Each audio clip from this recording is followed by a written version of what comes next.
자, 우리 말씀의 점을 읽어봅시다. 시작. 만국의 왕이다. 온 세상의 왕이다 이 말이죠. 하나님께서는 영과 혼과 육에 보이지 않는 모든 세계조차도 하나님은 왕이시다. 자, 우리가 15장 말씀을 이제 보게 되는데 14장에서 이 하나님께서 바벨론을 멸망시킬 것에 대해서 보여주는 겁니다. 14장과 15장은 약식이다 이렇게 볼 수 있죠. 우리가 어디를 찾아가게 되면 대충 어디 길이 어딜 것이다. 여기서 경부고속도로를 타고 서울 가려면 대구를 몇 시간 만에 지날 것이고, 대구를 지나면 대전을 지날 거고, 대전을 지나면 서울에 도착할 거다. 이런 대충 우리가 계략적인 생각들을 하지요. 그러면 14장, 15장은 그런 그림이다. 그렇게 되어질 것들에 대한 그림이고, 그러면 실제로 그렇게 될 때는 어떻게 돼요? 구체적으로 우리가 시동을 어떻게 켜고 운전을 어떻게 하고 중간에 카메라를 만나고 또 휴게소를 들고 이렇게 구체적인 상황들이 생기겠죠.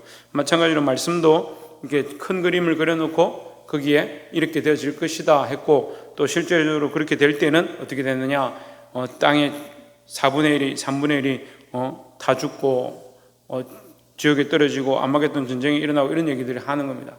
근데 14장과 15장에서는 심판에 대해서 얘기하는데, 특별히 14장에서는 하나님을 믿지 않던 자들이 포도주 틀에 들어가서 밟혀서 그 피가 1200스타디온에 이르게 되는 그런 얘기를 하게 됩니다. 15장 1절에 보시면 본문에는 그 심판에 대해서 얘기했죠. 또 하늘에 크고 이상한 다른 이적을 보매 했습니다. 자, 이 심판에 하실 것에 대한 이적을 가르쳐 주셨는데, 하나님께서 보여주셨는데, 그걸 사도 요한이 기록했죠. 기록하라고 하셔서 그 말씀들을 기록했는데, 15장에서 보면 또 하늘에 크고 이상한 다른 이적을 보매 했습니다. 다른 이적도 뭐냐? 이 심판에 관한 이적이다라는 겁니다. 그러니까 심판에 대한 이적을 보여주셨고, 이렇게까지 심판하실 것이다 하셨고, 또 15장 1절에 보면 그 이적에 대해서 또한 얘기를 하는 거예요. 또 다르게 또한 설명을 하는 겁니다. 또 하늘에 크고 이상한 다른 이적을 보매 7천사가 7재앙을 가졌으니 곧 마지막 재앙이라 했습니다. 이 7대접의 7재앙이 마지막 재앙이다. 그러니까 마지막 재앙은 뭐요? 하나님 나라가 도래하기 위해서 이제 마지막 그 문턱 앞에 왔다는 거예요. 이 재앙이 끝나면 하나님께서 우리를 하나님 나라로 이끌고 가실 것에 대해서 가르쳐 주는 겁니다. 곧 마지막 재앙이라 하나님의 진노가 이것으로 마치리로다. 하나님의 진노가 뭐냐? 하나님의 진노는 하나님께서 구원의 은혜를 주셨죠. 그래서 전에도 말씀드렸는데 복음은 뭐다? 복음은 구원과 심판으로 되어 있는 겁니다. 복음은 기쁜 소식인데, 예수를 믿으면, 예수 그리스도를 믿기만 하면 믿는 자는 누구나 다 죄가 있든 없든 다 사함을 받고 뭘 얻는다? 구원을 얻는다. 그러니까 기쁜 소식이죠. 하지만 반대로 하면 뭡니까? 예수 그리스도를 믿지 않는 자들은 뭐요? 죄에 대한 심판을 받게 되어 있다라는 거죠. 그러니까 이것을 믿는 자에게는 기쁜 소식이지만, 이 복음은 믿지 않는 자에게는 뭐요? 심판의 소식이고 재앙의 소식이고, 그 믿지 않는 자들이 결국 뭘 받느냐? 심판을 받는데, 심판을 여기서 무슨 단어로? 진노라고 기록했습니다. 그럼 하나님이 왜 진노하시느냐? 죄에 대해서 진노하는 거예요. 죄에 대해서. 하나님께서 만드신 피조물에 대해서 진노하는 거 아닙니다. 우리가 피조물이죠. 하나님 만드신 피조물인데, 하나님 만드신 피조물에 대해서 진노하는 것이 아니고 사람의 그 죄에 대해서 진노하시는데, 마귀가 죄의 근원이죠. 그 마귀가 무저갱에 들어갈 때 마귀를 따르던 자들, 마귀에게 표를 받고 죄의 길로 쫓아가던 자들, 사실 표를 받지 않아도 우리가 이 해석을 해보면요, 이마에 666을 받은 자, 666을 어떻게 받았을까? 표가 어떻게 됐을까? 숫자가 어떻게 됐을까? 그렇게 해볼 필요가 없어요. 왜요? 그렇죠. 예수 그리스도의 편에 서면 되는 거죠. 예수 그리스도를 믿기만 하면 되니까 그 나머지는 아닌 거죠. 어떤 표를 받았느냐, 어떻게 됐느냐, 우상이 어떻게 저랬느냐, 이렇게 계산해 볼 필요가 없어요. 우리는 오직 예수 그리스도를 바라보고 그리스도로 말미암은 내가 곧 길이요 진리요 생명이 나로 말미암지 않고는 원웨이, 오직 이 한 길밖에 없다. 예수 그리스도 아니면 아니다 했으니까 예수 그리스도 외에는 그 현상이 뭐냐? 어떻게 하면 마귀 자식이냐? 어떻게 하면 지옥 가느냐? 이거 볼 필요 없어요.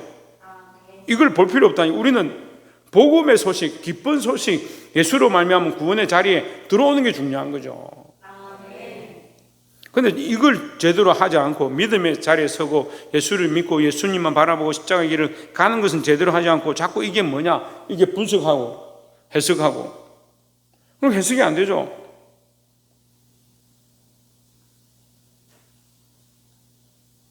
이스라엘 백성이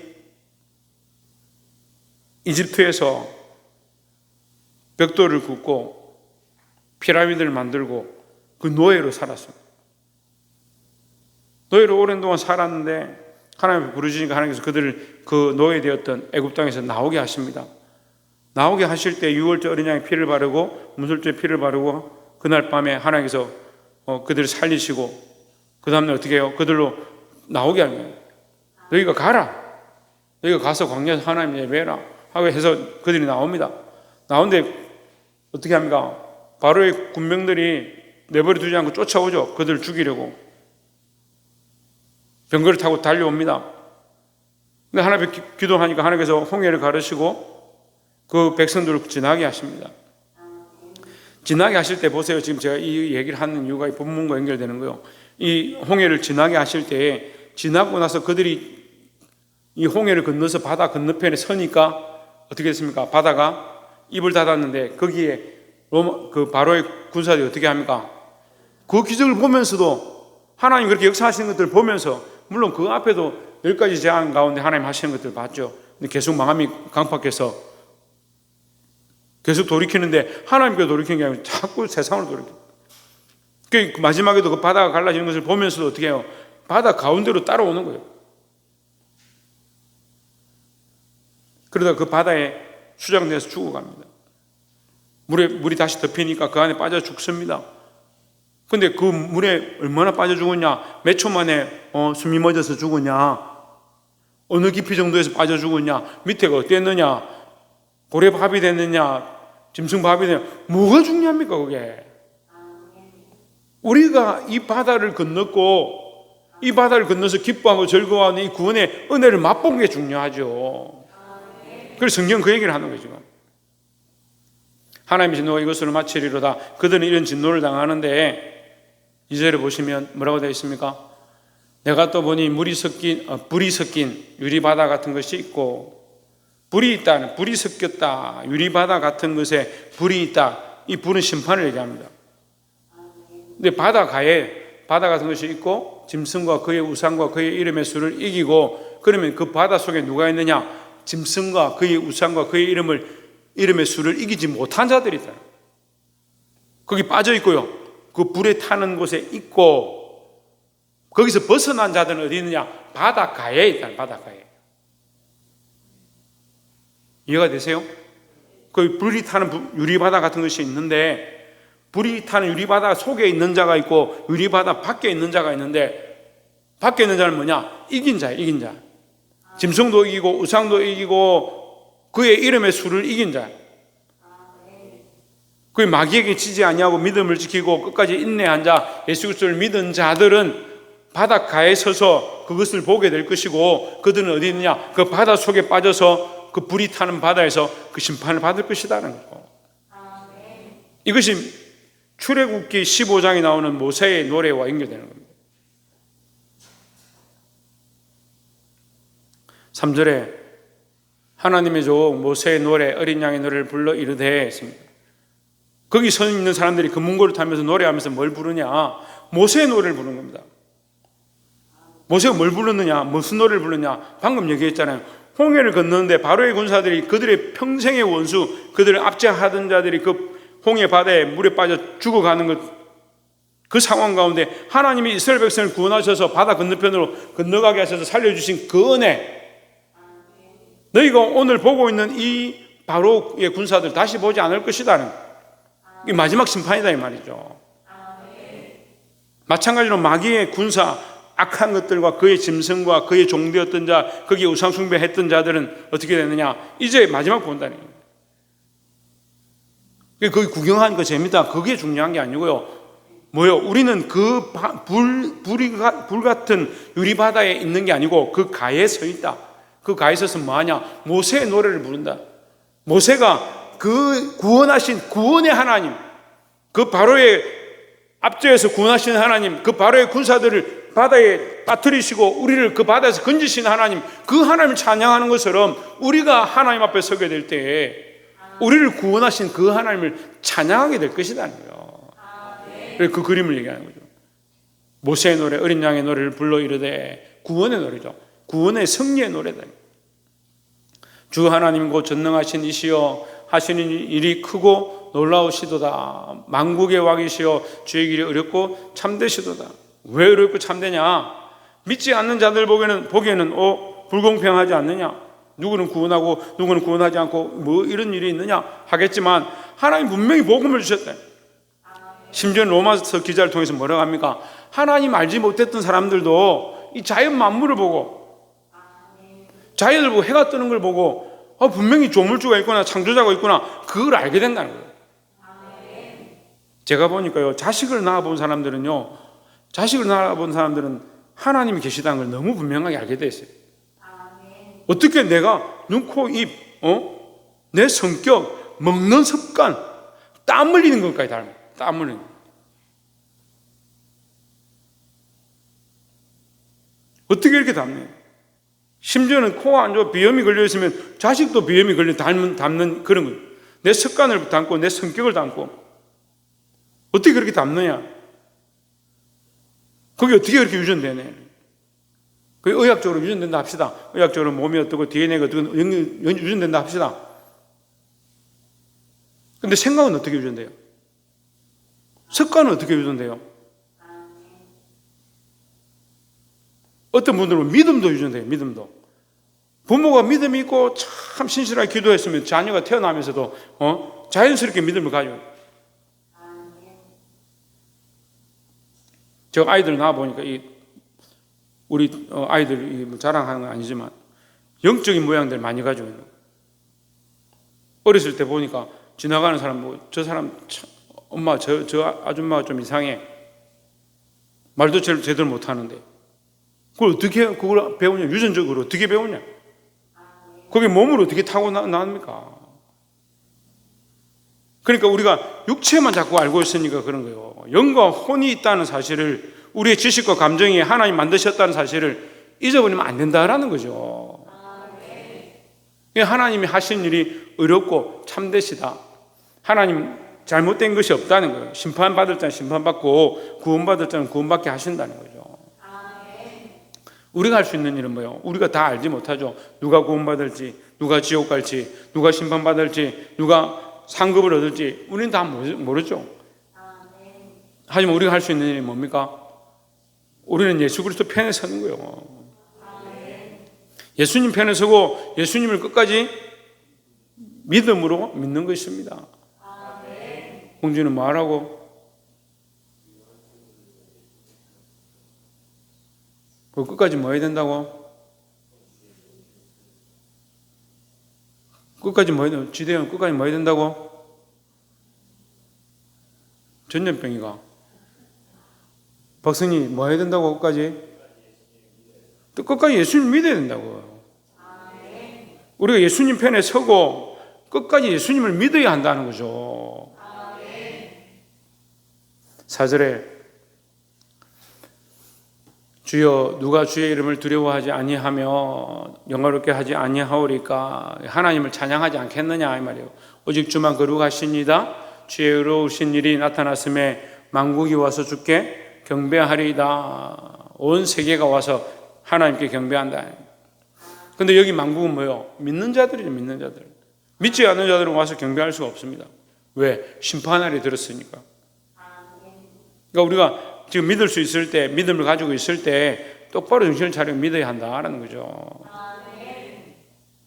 오늘 이 말씀이 우리에게 기회인 줄 믿습니다. 우리가 믿음을 회복하고 하나님 앞에 똑바로 믿음을 가질 수 있는, 똑바로 신앙생활을 할 수 있는 기회인 줄 믿습니다. 하나님 만국의 왕이시고 온 세상의 왕이시라는 사실을 기억하시기를 잊지 않기를 주의 이름으로 축원합니다. 제가 어제 새벽기도 때 말씀을 봉독하고 나누면서 그 얘기를 했습니다. 세상에 성공하고 돈 많이 벌고 출세하고 잘 되면 뭘 하네요? 잘 되는 거 좋죠. 잘 돼야 되겠죠. 물론 세상에서도 여러분 잘 되면 참 좋죠. 여러분 망하라고 얘기하는 게 아니에요. 그런데 하나님 잊어버리면, 세상이 잘 되고 출세하고 하나님 잊어버리면 무슨 소용이 있냐는 거예요. 그냥 하나님 똑바로 믿고 하나님 주신 축복으로 세상에서 잘 되고, 또 하나님 앞에서 잘 되고, 하나님 나라에 충성된 종이 되고, 하나님 나라의 영원한 소망도 함께 가지면 더 좋죠. 가장 안 좋은 것이 하나님 잊어버린 것이다. 이 하나님의 하나님 되심을 잊지 않고 그 앞에 경배하는 자들, 그 앞에 엎드리고 인정하는 자들이 되기를 주의 이름으로 축원합니다. 5절에 또 이 일 후에 내가 보니 하늘의 정거장막에 성전이 열리며 있습니다. 이 일 후에, 이 심판의 모양을 보고 난 뒤에, 그 뒤에 뭐가? 내가 보니 하늘의 정거장막에 성전이 열리며, 신천지들이 지금 울산대학교 뒤에도 지금 가면은 신천지 정거장막 이렇게 써놨어요. 정거장막 성전 이렇게 써놨어요. 이 정거가 무슨 뜻인지도 잘 모르는 것 같아요. 정거는 뭐냐면요, 하나님을 정거하는 거예요. 하나님을. 하나님께서 광야 38년 동안 이스라엘 백성을 인도하시면서 밤에는 뭐로? 왜? 불기둥으로, 낮에는 구름 기둥으로. 왜 거꾸로 하지? 왜? 그 밤에는 추우니까요, 불기둥으로. 낮에는 더우니까 구름 기둥으로. 안 그러면 죽어요. 저희 좀 35도 되는데 밖에 나가서 있으니까 어떻대? 살 것 같나? 여러분, 지금 우리나라가 점점 더워지죠? 35도만, 아니 34도만 돼도 어때요? 밖에 햇빛 쨍쨍 내려질 때 구름도 한 점 없으면 어떻게 돼요? 숨을 못 쉴 것 같고 죽을 것 같잖아요. 근데 그 사막을 지나는데, 우리가 말로는 광야라지만 실제는 사막입니다. 그 사막을 지나는데 어떻게 살 수가 있겠습니까? 근데 하나님께서 하루도 빼지 않냐고 38년 동안 구름 기둥을 덮었다. 밤에는, 사막은 밤이 되면 영하로 떨어져요. 그런데 뭐요? 불기둥으로 인도하십니다. 그러니까 구름 기둥과 불기둥이 그들과 함께 하는 것이 뭡니까? 하나님이 그들과 함께 한다는 증거입니다. 증거. 하나님이 그들과 함께 했다는 증거고, 그들에게 구름 기둥과 불기둥을 가르쳐 주시면서 내가 너희와 함께 하다는 걸 가르쳐 주시면서 그들과 함께 하는 것을 더 분명하게 보여주기 위해서 뭘 주시냐? 장막을 허락하셨어요. 장막이 성전의 기초죠. 그 텐트를 치고 번제단을 만들고 물두멍을 만들고 떡상을 만들고 촛대를 만들고 지성소와 성소를 구별하고 그렇게 하나님 앞에 세워서 하나님 앞에 예배하며 하나님 앞에 나아가는 것. 그 장막이 있음으로 뭡니까? 하나님이 그들 가운데 있다. 그래서 이스라엘 백성은 그걸 믿으니까 전쟁할 때도 법궤를 들고 나가서 전쟁하고, 법궤를 들고 나가서 전쟁하고 이기고 뭐 그렇게 하는 모습들을 보입니다. 왜? 하나님이 그들과 함께 한다는 증거 자체를 믿었다는 거죠. 그래서 이 장막이 뭡니까? 증거다. 증거. 무슨 증거냐? 하나님이 그들과 함께 하는 증거 장막. 그럼 하늘에 있는 증거 장막은 뭡니까? 텐트 얘기하는 게 아니잖아요. 하늘에 텐트를 어떻게 세우나요? 하늘의 텐트가 아니고 하늘에 계신 하나님의 증거, 하나님이 계시다는 증거의 장막, 증거 장막의 성전. 예, 장막이 성전이고 그 하나님 계신 것이고 같은 의미인데, 하나님이 하늘에 계시다. 그 하나님이 하늘에 계신데 그 하나님의 계신 곳이 문이 열렸다. 그럼 뭐가 되냐? 본격적인 심판이 시작됐다 이 말이에요. 6절에 하나님의 성전으로부터 열려서 내려왔으니까 이것은 하나님이 명령하신 것이고 아무도 바꿀 수 없는 것이다. 그러니까 지금은 아이들이 뭐 잘못해도 혼을 잘 못 내는데, 예전에 이제 부모들이 아이들을 혼냈죠. 근데 아이들이 혼낼 때 경고를 합니다. 너 혼난다. 너 한 번만 더 그렇게 하면 야단 맞는다. 2번, 3번 하고 안 되겠다. 너 회초리 끊어와라. 그 회초리 끊어와라. 그렇게 하면 그거 변개할 수 없어요. 없던 걸로 합시다. 뭐 이제 잘하면 되죠. 그렇게 할 수가 없는 거예요. 회초리 끊어와. 그러면 끊어와야 됩니다. 하나님께서 하늘에서 그 명령을 선포하시고 그 문을 여셔서 심판이 시작되면 아무도 막을 수가 없다라는 거죠. 변개할 수 없다는 말은 왜 하냐면 지금이 구원받을 만한 때고 지금이 은혜의 날이다라는 거예요.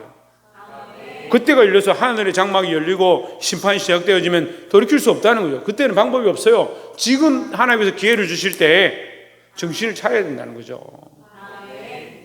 7 재앙을 가진 7 천사가 성전으로부터 나와 하늘 증거 장막의 성전에서 하나님의 명령을 받은 거죠. 이 재앙을 가지고 나왔다. 이게 심판이죠, 심판. 심판 7가지를 들고 나와서 7 천사가 성전으로부터 나와 밝고 빛난 세마포 옷을 입고 가슴에 금띠를 띠고 했습니다. 가슴에 금띠를 띠었다. 금띠라는 게 뭐 어디 14K냐 18K냐 순금이냐 뭐 그런 거 고민할 필요가 없어요. 이 금띠를 금으로 만든 띠를 얘기하는 게 아니고요. 금이란 승리를 얘기합니다. 완전한 것을 얘기하고요. 예수 그리스도를 상징한다 했죠. 그러니까 이 심판의 천사들이 금띠를 띄었다는 말은 예수님의 명령을 받았다. 이 상징하는 거예요. 예수님의 명령을 받아서 심판의 일을 시작한다 이런 뜻이죠. 하늘부터 오는데 예수 그리스도의 명령을 받아서 이 심판의 일을 시작한다. 그러니까 세상이 이길 수 없다는 거죠. 할렐루야.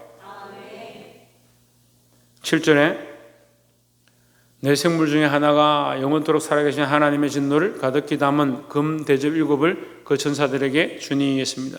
이 내 생물은 앞에 계시록 앞에서 하나님 앞에 서 있는 내 생물이에요. 그 내 생물 중에 하나가 독수리 사자 사람이 형상하고 있었죠. 그 내 생물이 그 중에 하나가 이것을 줬다. 영원토록 살아계신 하나님의 진노를 가득히 담은 금 대접 7을 했으니까 이 진노는 아까 말했습니다. 심판이다. 심판이 어떻게 됐다고요? 심판이 어떻게 됐다고요?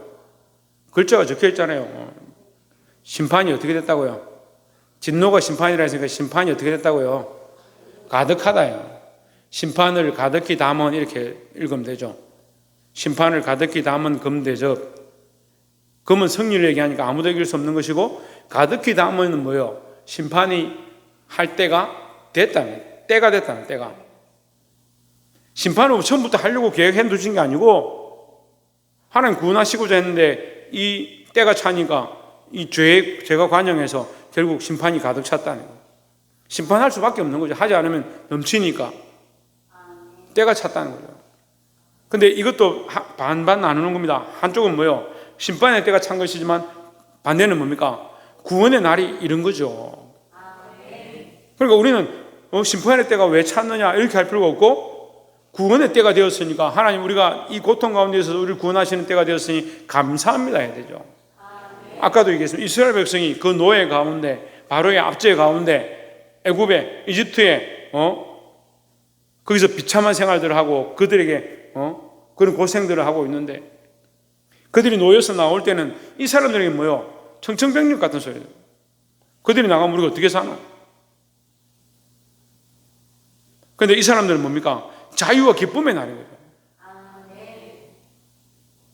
그러니까 우리가 믿음으로 살아서 이 심판의 때에 심판받아야 될 그때에 심판을 왜 하시냐? 이쪽 볼 필요가 없는 거예요. 우리는 뭡니까? 구원의 길만 보면 되죠. 진노를 가득히 담은 금 대접 7을 7 천사들에게 주니 8절에 하나님의 영광과 능력으로 말미암아 성전의 연기가 가득함에 했습니다.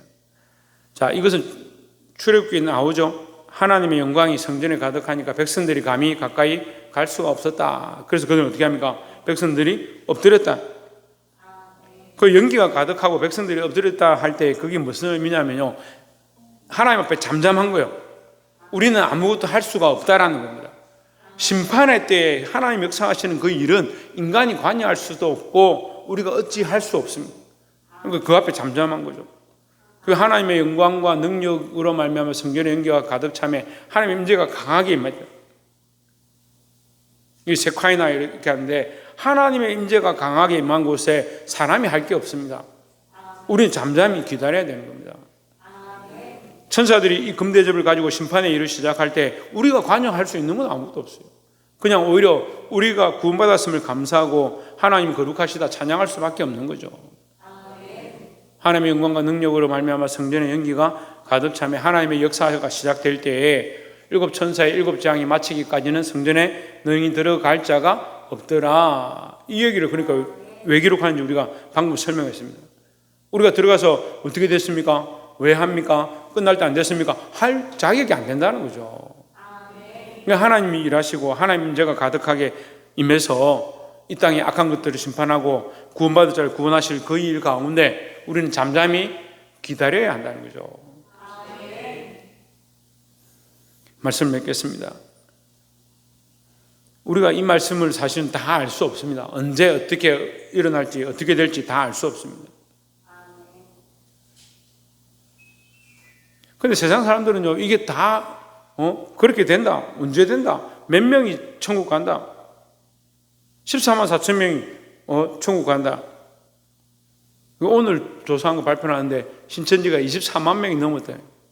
그 사람들이 발표하는 게 24만 명이고 발표 안 되고 그냥 이 두루 다니고 이런 사람 왔다가 요즘 신천지도 이제 전에는 막 붙잡아가지고 절대 나가면 안 된다고 막 공동체 생활하고 이렇게 했는데 지금은 좀 자유롭게 지내는 멤버들이 있어요. 견물이라 할 수 있겠죠. 그 한 10만 명 된다는 거예요. 우리 30만 명이 넘는 거예요. 그럼 천국 갈 때 어떻게 해요? 14만 4천 명 쳐내고 가는 거예요. 그래서 지금은 뭐 집화장이 돼야 되고 무슨 어느 단계에 올라가야 된다. 그리고 그 단계에 올라가려고 서로 싸운다는 거예요. 피라미드하고 똑같습니다. 그렇게 하면. 우리는 하나님의 은혜요. 무슨 단계에 올라갈 게 없어요. 믿음으로 예수 그리스도를 믿는 자는 누구나 구원을 받는 거지. 단계 올라가서 목사가 되면 구원받고 집사가 되면 구원받고 천만의 말씀이에요. 그럼 조혜주는 언제 구원받겠노? 그런 자격으로 구원받는 게 아니에요. 자꾸 성경을 인간적으로 해석하니까 인간적인 생각으로 보이는 거죠. 우리가 다 알 수 없습니다만 하나님의 마음을 우리가 보여주시는 대로 하나님의 계획을 우리에게 가르치시는 대로 우리가 그것을 순종하고 우리가 할 수 있는 것은 예수 그리스도를 믿음으로 믿고 흔들리지 않는 것이 중요하다라는 겁니다. 제가 목회를 해보니까요, 그게 참 잘한대요. 말은 아멘 하는데 홍해 앞에 서면 얼마나 원망해. 네가 왜 우리를 여기서 끌고 나왔느냐? 원망합니다. 목사님 왜 그렇게 합니까? 꼭 그렇게 해야 구원받습니까? 꼭 그렇게 해야 구원받는 건 아닌데 그렇게 말하는 너에게 믿음이 있느냐? 그리고 광야에서 다 죽고 가나안 땅에 들어가지 못했어요. 그 다음 후손들이 가나안 땅에 들어갔더니. 사랑하는 성도 여러분, 여호수아와 갈렙같이 믿음을 지켜서 끝까지 인내하고 불평불만하지 말고 하나님 나라를 바라보고 사시는 저와 여러분 되시기를 주의 이름으로 축원합니다. 기도하겠습니다.